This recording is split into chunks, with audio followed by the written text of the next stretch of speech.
Hello and welcome. The Alchemical Hydra is a boss variant of a Hydra, which requires 95 Slayer to kill and can only be done on task. They are only found in the Cables Underground dungeon and are only assigned by the Slayer Master Konar.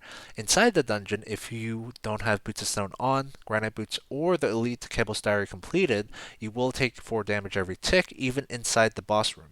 So you're really going to need one of these. Now, the Boots of Stone are sold by all Slayer Masters for 200 GP each, and you're going to really want to have extras in your bank because if you die and try to unlock the chest without Boots of Stone on, your chat dialogue will be interrupted by the constant damage because your grave chest is located inside the dungeon.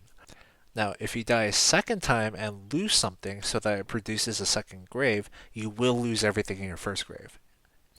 Now, people have already lost large sums of money because of this. I'll link a few clips in the description. Its placement seems rather intentional, so I don't think its location is going to be changed. So, if you're going to do the Alchemical Hydra, be sure to have extra pairs in the bank. And even if you don't have extra pairs, be sure to buy an extra pair from the Slayer Master nearby before you go back and loot your grave. So, getting there. The quickest way to access the dungeon would be the Cables Diary reward teleport that teleports you to the top of the mountain. If you don't have that, you could use the Fairy Ring CIR that brings you to the base of the mountain, then you just have to scale up to agility shortcuts. And if you don't have that, then you could teleport to the farming guild nearby with a skills necklace and then run the extra distance. At the top, Bank is to the north and Konar is to the west, where you'll get your Slayer task and your Boots of Stone. The Alchemical Hydra is a dragon, so it's weak to stab, range, and dragon bait items. However, due to the Alchemical Hydra's really high magic level, Twisted Bow is really good here. But since most of us can't afford a Twisted Bow, a Blowpipe will do just fine since its defense level isn't very high. For the boss, all of Hydra's attacks are avoidable, so the amount of supplies you will use will really depend on how well you perform. A few things to know about Hydra. Hydra will attack with heads on one side of its body for 3 basic attacks, then swap to the other side for 3 basic attacks, then repeat, and then it alternates until the entire fight is over. Now, attacks from the left side of its body are magic attacks. Attacks from the right side of its body are range attacks. So if you pray accordingly, you take no damage. Now, this pattern of swapping attack styles every 3 basic attack can be temporarily interrupted when Hydra does a special, but it will resume where it left off after the special is done. So Hydra has 4 phases, and every new phase starts out the same. There will be 3 basic attacks, 1 special, 9 basic attack, and then it repeats starting with 1 special. So at the start of each fight, you want to keep track of 3 things. You want to keep track of what attack style it's using. So Hydra is hitting me with its right head, so that means I pray range. You want to keep track of how many times it's basic attack so you know when the special is coming. You also want to position yourself so that when Hydra finally attacks you, Hydra is directly over the southeastern red vent. Now, the chemicals from that vent will remove Hydra's damage reduction buff, and then you'll now do normal damage. Now, after Hydra has basic attack you 3 times, it's going to do a special attack. Now, the special attack for the first phase is a poison spit attack, which is directed towards where your character currently is standing, and all you have to do is just move away. Then, following the pattern, Hydra will basic attack 9 times in total while alternating attack styles after every 3rd attack. So one trick I like to do is position my camera so I'm viewing Hydra from behind. Now in the prayer book, my Protect from Magic is on the left, and Hydra's magic head is on the left, so I can use this to remember more easily what prayer I'm supposed to be using, especially since a lot of times I lose focus when I'm doing this because once you get the hang of it, there's actually a lot of downtime.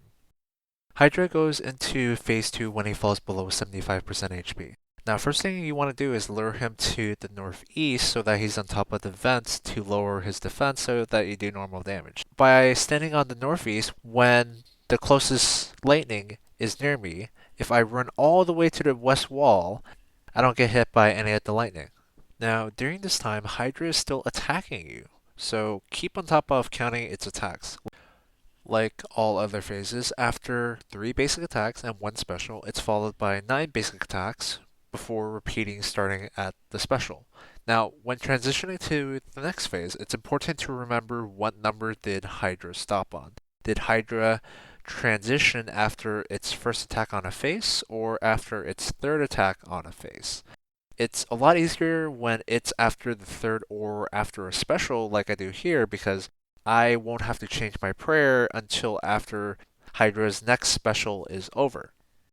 Normally, if I wasn't stunned, I'd quickly run south to get the Hydra above the blue vent. It's very crucial on this particular phase because Hydra's special on this phase will move him to the center of the room, and if you don't do it in time, it's going to be a very long time before he can be lured onto the vent again. Now, Hydra special on this phase is he's going to corner you with a flame wall. Then he's going to send a flame that will follow you for a period of time, and all you have to do is run along the wall until it fizzles out. Now, if you do get hit like I do get hit here, you're going to take an initial damage as well as additional damage over time that sums up to 25-ish. Now, remember that while that flame is chasing you, Hydra is still also attacking you, so you have to be sure that you're counting how many attacks on each phase that you could pray accordingly. Now here, its last hit on me was a magic attack. So for the final phase, you want to pray the opposite of its last attack on you. So in this case, its last attack was magic on me, so I should be praying range going into the final phase. So on the final phase, the Hydra will alternate attack every single basic attack. The special for the final phase is just the Poison Spit special from the first phase, so it's not really that dangerous. Just like the previous phases, after it does a special, it does 9 basic attacks, which of course are alternating every single attack since this is the final phase. But however, unlike the other phases, you do not want to lure him into a vent because any chemicals he gets from the vent will increase his damage. So you may notice that the Hydra actually attacks quite a bit faster. If you find yourself falling behind, you might want to tank one hit so that you can catch up properly and pray the correct prayers. Now, this one kill doesn't display everything because honestly I got pretty lucky with what attack I used before transitioning phases. Like transitioning phases is actually kind of dangerous if you get it on the wrong attack because then you will have to change prayers while you're avoiding its special attack. But any additional information I find useful, I'll include in the description. So it's been a very long time since I've even touched an editing program. So this took a lot longer than it should have. But I want to thank you all very much for watching and have a nice day.